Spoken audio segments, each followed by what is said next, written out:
Trading और investing in stock market is subject to market risk. Share market में trade या invest करना बाजार जोखिम के अधीन होता है। हेलो फ्रेंड्स, कैसे आप लोग? पूरी उम्मीद करता हूँ सभी बढ़िया से होंगे। फ्रेंड्स, आप में से बहुत से लोगों ने मुझसे पूछा है कि कंपनीज जब अपने एनुअल या क्वार्टरली रिजल्ट्स को डिक्लेयर करती हैं तो उनकी डेट्स का हमें कहाँ से पता लग सकता है कि यानी कि कौन सी कंपनी किस डेट को अपने क्वार्टरली या एनुअल रिजल्ट्स डिक्लेयर करने वाली हैं। और जैसे कि आपको पता है कि अप्रैल का मंथ स्टार्ट हो चुका और इस महीने में कंपनीज अपने Q4 के यानी कि अपने एनुअल रिजल्ट्स को डिक्लेयर करेंगी।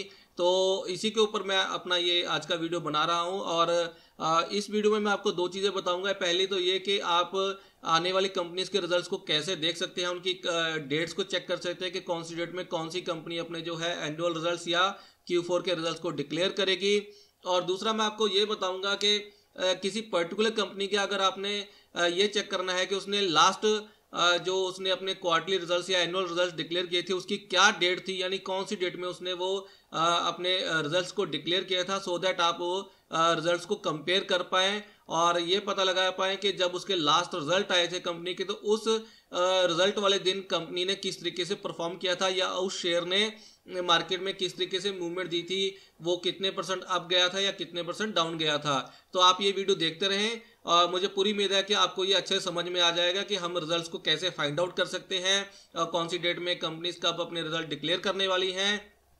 और साथ ही साथ आपको ये भी समझ में आ जाएगा कि अगर किसी कंपनी की आपने पिछली डेट चेक करनी होगी किस डेट में उसने अपने रिजल्ट्स को डिक्लेयर किया था और उस रिजल्ट वाले दिन कंपनी के शेयर में कितने परसेंट मूवमेंट आई थी।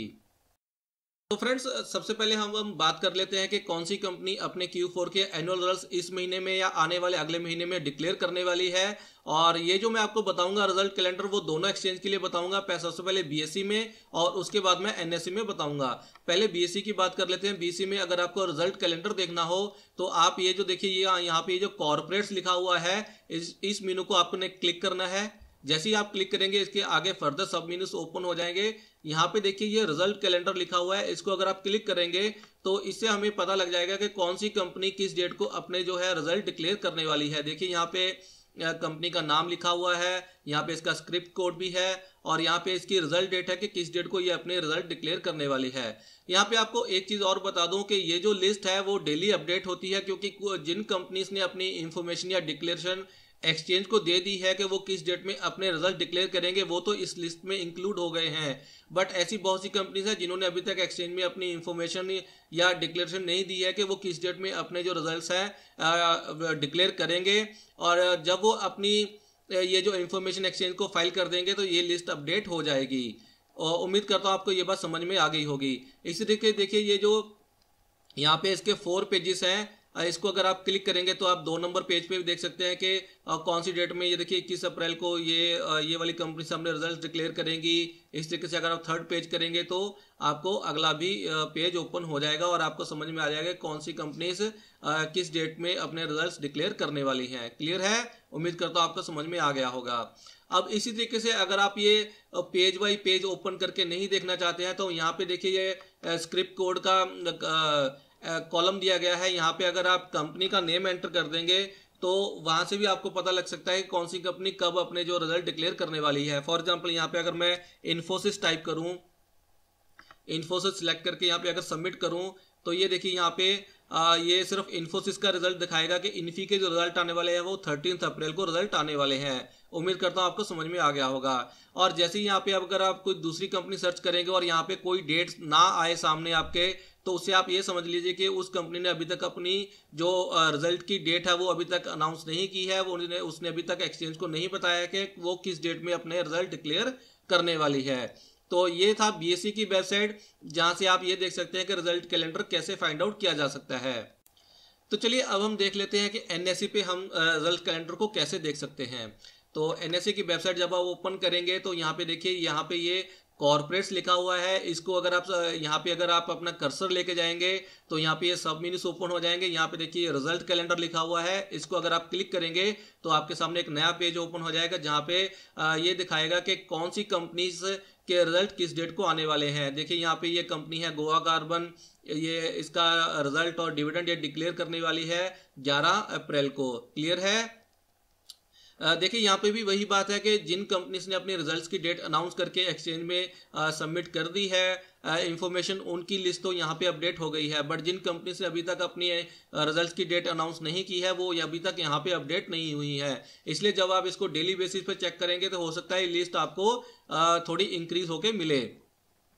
तो यहाँ पे ये जो लिस्ट है कंपनीज के, जो यहाँ पे आपके सामने ये जो शेयर्स अपीयर हो रहे हैं, जो कंपनीज अपीयर हो रही हैं, ये सभी तरीके की कंपनीज हैं जो एफएनओ में लिस्टेड हैं, और जो एफएनओ में लिस्टेड नहीं भी हैं वो भी यहाँ पे अपीयर हो रही हैं। बट अगर आपको सिर्फ ये जानना है कि वो कौन सी कंपनीज है जो सिर्फ फ्यूचर और ऑप्शन में लिस्टेड है और उन्हीं के सिर्फ आपने रिजल्ट देखने के वो कब आने वाले हैं, तो उसके लिए आपको क्या करना है, यहाँ पे ये जो फोर्थ कमिंग लिखा हुआ है इसको अगर आप क्लिक करेंगे तो यहाँ पे ये ड्रॉप डाउन ओपन हो जाएगा, और यहाँ पे देखिए यहाँ पे लिखा हुआ है ऑल फोर्थकमिंग एफएनओ सिक्योरिटीज, यानी फ्यूचर एंड ऑप्शन में जो सिक्योरिटीज लिस्टेड हैं उन सिक्योरिटीज के रिजल्ट्स कब आने वाले हैं। अगर आप इसको सिलेक्ट करेंगे और यहाँ पे सर्च करेंगे तो आपके सामने सिर्फ वही सिक्योरिटीज आ जाएंगी, वही शेयर्स आ जाएंगे जो फ्यूचर एंड ऑप्शन लिस्टेड हैं, और आपके सामने फिर उनके ये डेट्स आ जाएंगे कि उन कंपनीज के रिजल्ट्स कब आने वाले हैं। उम्मीद करता हूँ आपको ये बात समझ में आ गई होगी और अच्छे से समझ में आ गया होगा कि हम रिजल्ट कैलेंडर को कैसे चेक कर सकते हैं।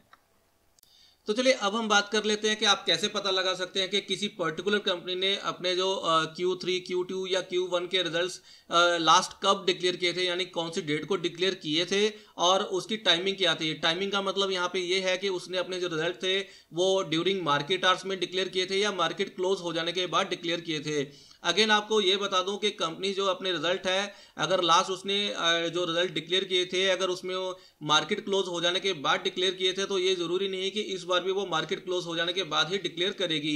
बट आपको एक ट्रेंड जरूर पता लग सकता है कि किसी कंपनी का कि वो अपने रिजल्ट जो है जनरली कब डिक्लेयर करती है, यानी वो ड्यूरिंग मार्केट आवर्स में रिजल्ट डिक्लेयर करती है या मार्केट क्लोज हो जाने के बाद रिजल्ट डिक्लेयर करती है। फॉर एग्जाम्पल अगर हम इन्फोसिस की बात करेंगे तो आपको ये पता होगा, जो लोग बहुत पुराने इन्वेस्टर या ट्रेडर हैं इस मार्केट में उनको शायद ये पता होगा कि आज से 5-6 साल पहले ये कंपनी जो अपने रिजल्ट डिक्लेयर किया करती थी वो मार्केट स्टार्ट होने से करीब आधा घंटा पहले अपने रिजल्ट डिक्लेयर किया करती थी। लेकिन अब इसका ट्रेंड चेंज हो चुका है, अब ये ड्यूरिंग मार्केट आवर्स में अपने जो रिजल्ट डिक्लेयर किया करती है, और उसकी टाइमिंग भी कोई फिक्स नहीं है कि वो 12 बजे रिजल्ट डिक्लेयर करेगी या 3 बजे रिजल्ट डिक्लेयर करेगी। तो चलिए अब हम ये देख लेते हैं कि हम कैसे पता लगा सकते हैं कि कौन सी कंपनी ने अपने रिजल्ट लास्ट किस डेट में डिक्लेयर किए थे। तो इसके लिए आपको क्या करना है, इसके लिए आपको बीएसई की वेबसाइट पे जाना है। यहाँ पे आपको ये देखिए अगेन ये जो कॉर्पोरेट लिखा हुआ है इसको आप क्लिक करें। इसको क्लिक करने के बाद यहाँ पे ये देखिए कॉर्पोरेट अनाउंसमेंट लिखा हुआ है, इसको आप क्लिक करें। फिर आप यहाँ पे ऑल डेट सेलेक्ट कर लें और यहाँ पे ये देखिए enter security name code ID लिखा हुआ है, यहाँ पे आप उस कंपनी का नाम डाल दीजिए या उसका सिक्योरिटी कोड डाल दीजिए जिस कंपनी के आपको रिजल्ट चेक करने हैं कि लास्ट उसने कब अपने रिजल्ट डिक्लेयर किए थे। फॉर एग्जांपल यहाँ पे हम इन्फोसिस डाल लेते हैं, तो यहाँ पे इन्फोसिस सेलेक्ट कर लेते हैं। यहाँ पे देखिए सिलेक्ट कैटेगरी है, यहाँ पे आप ये चेक कर लीजिए कि आपने क्या चीज़ चेक करनी है इन्फोसिस के रिगार्डिंग, उसके बोर्ड मीटिंग चेक करनी है, कॉर्पोरेट एक्शन या रिजल्ट चेक करने हैं। अभी हम रिजल्ट की बात करें तो यहाँ पे हम रिजल्ट सेलेक्ट कर लेते हैं और यहाँ पे फिर हम सबमिट सेलेक्ट कर देंगे। तो यहाँ पे इसने लास्ट जो भी रिजल्ट डिक्लेयर किए थे उसकी हमारे सामने लिस्ट आ जाएगी। सबमिट कर देते हैं। तो देखिए यहाँ पे अगर आप इसको ड्रॉप डाउन करेंगे यहाँ से तो ये देखिए इसने अपने जो Q3 के रिजल्ट थे वो 13 जनवरी को डिक्लेयर किए थे और यहाँ पे देखिए उसके सामने इसकी टाइमिंग भी आ रही है कि इसने कब डिक्लेयर किए थे। क्लियर है, आपको उम्मीद करता हूँ समझ में आ गया होगा। इसी तरीके से ये जो यहाँ पे PDF फाइल का ऑप्शन आ रहा है इसको अगर आप क्लिक करेंगे तो आप इसके रिजल्ट चेक कर सकते हैं कि रिजल्ट किस तरीके से आए थे। तो आप इसको अगर और नीचे जाएंगे तो यहाँ पे ये देखिए यहाँ पे ये 14 अक्टूबर है, यानी Q2 के रिजल्ट्स इसने अपने 14 अक्टूबर को डिक्लेयर किए थे और यहाँ पे इसके सामने आपकी टाइमिंग भी आ रही है कि इसने 9:41 पे अपने रिजल्ट जो है डिक्लेयर किए थे। यानी ये जो अपने रिजल्ट डिक्लेयर करती है ये कंपनी अपने मार्केट आवर्स में रिजल्ट डिक्लेयर करती है। उम्मीद करता हूँ आपको समझ में आ गया होगा। इसी तरीके से मैं आपको एक और कंपनी बताता हूँ जो कि नॉर्मली जो अपने रिजल्ट है वो मार्केट क्लोज हो जाने के बाद डिक्लेयर करती है। यहाँ पे टाइप करेंगे बैंक ऑफ बड़ौदा। क्लियर है, यहाँ पे बैंक ऑफ बड़ौदा टाइप करके यहाँ पे सबमिट करते हैं। तो यहाँ पे देखिए ये जो इसको अगर हम नीचे लेके जाएं तो ये देखिए 10 तारीख को इसने अपने Q3 के रिजल्ट डिक्लेयर किए थे और इसकी टाइमिंग देखिए शाम को 4:40 के आसपास इसकी टाइमिंग है, यानी मार्केट 3:30 बजे बंद हो जाती है, आपको पता ही होगा। तो उसके बाद ये कंपनी अपने रिजल्ट डिक्लेयर करती है। इस तरीके से अगर आप दूसरा चेक करेंगे कि इसने अपने Q2 के रिजल्ट जो अपने 11 नवंबर को डिक्लेयर किए थे, वो इसने कब डिक्लेयर किए थे, ये देखिए, ये भी अगेन वही टाइमिंग है, 4:47। मतलब ये अपने रिजल्ट जो है अपने नॉर्मली शाम को मार्केट क्लोज हो जाने के बाद डिक्लेयर करती है। तो अभी तक हमने ये जान लिया है कि हम रिजल्ट कैलेंडर कैसे चेक कर सकते हैं, यानी कि कौन सी कंपनी किस डेट में अपना रिजल्ट डिक्लेयर करने वाली है, वो हमने देख लिया है। और साथ ही हमने ये भी देख लिया है कि अगर आपने किसी पर्टिकुलर कंपनी के रिजल्ट चेक करने हो कि उसने लास्ट रिजल्ट किस डेट में डिक्लेयर किए थे और उसकी टाइमिंग क्या थी, वो भी अब हमने चेक कर ली है। और साथ ही अब हम ये भी चेक कर लेते हैं कि किसी पर्टिकुलर कंपनी ने लास्ट जब रिजल्ट डिक्लेयर किए थे तो उस पर्टिकुलर रिजल्ट डे में उस कंपनी के शेयर ने किस तरीके से परफॉर्म किया था। यहाँ पे देखिए, अब हम बैंक ऑफ बड़ौदा की एग्जांपल हमने पहले से ओपन कर रखी है, तो इसी को अब हम चेक कर लेते हैं, इसी कंपनी के शेयर्स को चेक कर लेते हैं कि इसने अपने रिजल्ट वाले दिन किस तरीके से परफॉर्म किया था। तो सबसे पहले हम ये 10 फरवरी का जो रिजल्ट था Q3 का, इसको चेक करेंगे। उसके बाद ये 11 नवंबर वाले जो रिजल्ट थे Q2 के, वो भी चेक करेंगे इस कंपनी ने किस तरीके से परफॉर्म किया था।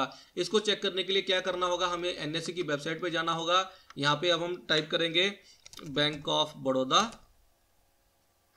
यहाँ पे टाइप करके सबमिट कीजिए। और ये देखिए, यहाँ पे हिस्टोरिकल डाटा लिखा हुआ है, इसको क्लिक करेंगे। यहाँ से ड्रॉप डाउन से हम 3 महीने सेलेक्ट कर लेंगे, क्योंकि सबसे पहले हम फरवरी का रिजल्ट देखना चाहते हैं, जो कि 2 महीने पहले ही आया था, तो इसलिए गेट डाटा करेंगे तो ये 3 महीने में कवर हो जाता है, इसलिए हम गेट डाटा करेंगे। तो चलिए, अब हमने रिजल्ट देखना है 10 फरवरी का, इसलिए हमें ड्रॉप डाउन करके नीचे जाना पड़ेगा। और ये देखिए, ये है इसकी 10 फरवरी की डेट, जिस डेट में इसका रिजल्ट आया था। और ये इसका ट्रेडिंग डाटा है, थोड़ा सा मैं इसको जूम कर देता हूँ तो सो दैट आपको नंबर्स आसानी से दिखाई दें। और ये देखिए, 10 तारीख को इसका रिजल्ट डिक्लेयर हुए थे। इस डेट में ये शेयर ओपन हुआ था 185 पे, हाई लगा था 191 का, और इसका क्लोज प्राइस था 188 का। तो अगर किसी ने इसमें स्ट्रेटजी लेनी हो तो आपको पता है कि हम रिजल्ट से एक दिन पहले अपनी स्ट्रेटजी बनाते हैं। तो 9 फरवरी में देखिए, ये शेयर ओपन हुआ था 187 पे, यही इसका हाई है, और 184 का इसका क्लोज है। क्योंकि आपको पता है इस कंपनी ने रिजल्ट तो अपने 10 तारीख में डिक्लेयर किए थे, बट इसकी जो टाइमिंग थी, यहाँ से अगर आपने देखा हो तो टाइमिंग इसकी मार्केट आवर क्लोज हो जाने के बाद इसने रिजल्ट डिक्लेयर किए थे। इसलिए इस शेयर में जो इम्पैक्ट आएगा, रिजल्ट का जो इम्पैक्ट आएगा, वो अगले ट्रेडिंग डे में आएगा। क्लियर है, उसका रिजल्ट का जो इम्पैक्ट आएगा वो अगले ट्रेडिंग डे, यानी 13 फरवरी में इसका नेक्स्ट ट्रेडिंग डे था, उसमें इसका इम्पैक्ट आया था। तो देखिए, यहाँ पे ये ओपन हुआ था शेयर 182 पे, हाई लगा था 183 का, और इसका क्लोज प्राइस देखिए, क्लोज प्राइस है 168 का। क्लियर है, इसका क्लोज प्राइस है 168 का, और इसने जो लो लगाया था वो है 168 का। क्लियर है, इसका लो भी वही है और इसका क्लोज प्राइस भी वही है, यानी ये शेयर जो है अपने रिजल्ट के अगले दिन ये गिरा था। क्लियर है, यहाँ से हमें क्लियरली दिखाई दे रहा है कि ये जो शेयर है वो अपने रिजल्ट के अगले दिन ये गिरा था। अब ये कितने % गिरा था वो हम चेक कर लेते हैं। इसका जो 9 फरवरी का क्लोज प्राइस था 184 का था, और इसने रिजल्ट वाले दिन लो लगाया है, यानी रिजल्ट के अगले दिन जो लो लगाया था वो 168 का लगाया था। अब हम चेक कर लेते हैं इसकी परफॉर्मेंस। 184 माइनस 168, 16 रुपये का डिफरेंस है, यानी 16 रुपये शेयर अपने क्लोज प्राइस से गिरा था। और इसको डिवाइड करेंगे 184 इंटू 100, तो ये करीब 9%, अप्रॉक्स 9% ये शेयर गिरा था। क्लियर है, उम्मीद करता हूं आपको समझ में आ गया होगा कि 10 फरवरी को जो इसके रिजल्ट आए थे उस डेट में ये शेयर गिरा था और करीब 9% ये गिरा था। तो अब हम चेक कर लेते हैं इसकी अगली डेट का रिजल्ट। तो अगले रिजल्ट की परफॉर्मेंस चेक करने के लिए फिर से हमें BSE पे जाना पड़ेगा, वहां से हमें इसकी डेट चेक करनी पड़ेगी। देखिए, इसकी जो डेट है अगली Q2 रिजल्ट इसने डिक्लेयर किए थे 11 नवंबर को, वो भी मार्केट क्लोज होने के बाद डिक्लेयर किए थे। तो फिर से हम अपनी NSE वेबसाइट पे जाएंगे। यहाँ पे देखिए, ये 3 महीने के डाटा से अब बात नहीं बनेगी, क्योंकि हमने रिजल्ट जो चेक करने हैं वो नवंबर के रिजल्ट चेक करने हैं। इसलिए यहाँ पे अब ये जहाँ पे क्लिक हियर लिखा है इसको क्लिक करेंगे। यहाँ पे bank of Baroda security code type करेंगे, यहाँ से सिलेक्ट टाइम पीरियड करेंगे। यहाँ पे अब हम पीरियड सेलेक्ट करेंगे नवंबर 16, और 10 तारीख को इसके 11 नवंबर को रिजल्ट आया, तो एक दिन पहले की डेट ले लेंगे। 10 नवंबर से लेके नवंबर में डेट ले लेंगे। इसके 11 तारीख को रिजल्ट आए थे, 11 तारीख का फ्राइडे था, तो 15 तारीख तक एक बार डेट ले लेते हैं। तो गेट डाटा करेंगे। ये देखिए, 11 नवंबर को इसके रिजल्ट आए थे, ये रिजल्ट से एक दिन पहले ये क्लोज हुआ था 165 पे। यहाँ पे पहले ही प्रीवियस क्लोज का कॉलम आ रहा है, यहाँ पे ये क्लोज हुआ था, यानी 10 तारीख में ये क्लोज हुआ था 165 पे। क्लियर है? यहाँ पे देख लीजिए आप, 10 तारीख का प्राइस भी दिखा रहा है, क्लोज प्राइस 165 है, 165 पे क्लोज हुआ था और ये ओपन हुआ था रिजल्ट वाले दिन 164 पे, हाई लगा था 169 का, लो लगा था 158 का और क्लोज हुआ था 160 पे। क्योंकि इसका जो रिजल्ट वाले दिन इसका जो इसने रिजल्ट डिक्लेयर किया था उस दिन तो इसका इतना खास इम्पैक्ट नहीं आया होगा, और इसका जो इम्पैक्ट आया होगा जैसे कि हमने पहले बात की थी वो रिजल्ट से अगले ट्रेडिंग डे में आया होगा। तो इसका जो अगला नेक्स्ट ट्रेडिंग डे था वो है 15 नवंबर। क्लियर है? 15 नवंबर इसका नेक्स्ट ट्रेडिंग डे है। तो यहाँ पे देखिए ये ओपन हुआ था 167 पे, हाई लगा है 177 का। उम्मीद करता हूँ आपको समझ में आ गया होगा। इसका जो हाई लगा है 177 का और ये क्लोज हुआ था 174 पे। तो यहाँ से अब आपको ये पता लग गया होगा कि इस रिजल्ट वाले दिन ये शेयर जो है इसने अपसाइड वाली मूवमेंट दी थी। अब इसने अपसाइड वाली मूवमेंट कितनी दी थी वो अपन चेक कर लेते हैं। 177 इसका हाई है और इसका प्रीवियस क्लोज था 165। अब इन दोनों बीच का डिफरेंस ले लेते हैं। 177 माइनस 165 12 रुपए, और इसको डिवाइड कर लेते हैं 165 से इंटू 100।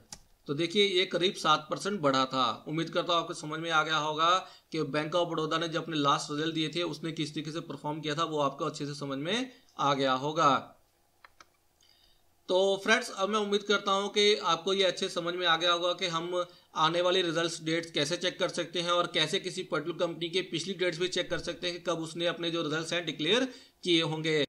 तो फ्रेंड्स मैं पूरी उम्मीद करता हूं कि आपको ये वीडियो पसंद आया होगा। इसे लाइक शेयर करना ना भूलें और मेरे चैनल को सब्सक्राइब करना ना भूलें, सो दैट आपको आगे से आने वाले मेरे वीडियोस के बारे में भी नोटिफिकेशन मिलती रहे। तो मैं आपसे अगले वीडियो में मिलूंगा। Thank you, bye bye.